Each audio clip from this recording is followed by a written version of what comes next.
कामाख्या देव्यै नमो नमः।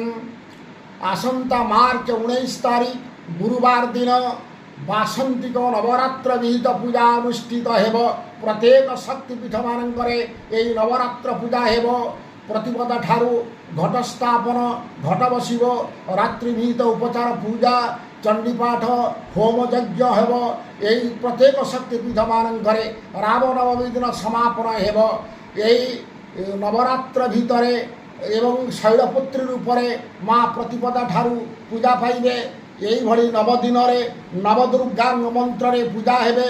प्रत्येक शक्तिपीठ मानकर जदि आपण का वशीकरण करने चाहिए यही 19 तारीख संध्या समय गोटे प्रयोग करेंगे। गोटे अशस्थ पत्र कुंकुम द्वारा वशीकरण जहाँ को करेंगे ता नाम लिखि दिंतु। गोटे मंत्र पा पढ़े 21 थर ओं ह्रीं ह्रीं ह्रीं कामाख्या देव्यै नमः अमुक अमुक समान हों फट स्वाहा अमुक जगार से व्यक्ति नाम को उच्चारण करेंगे।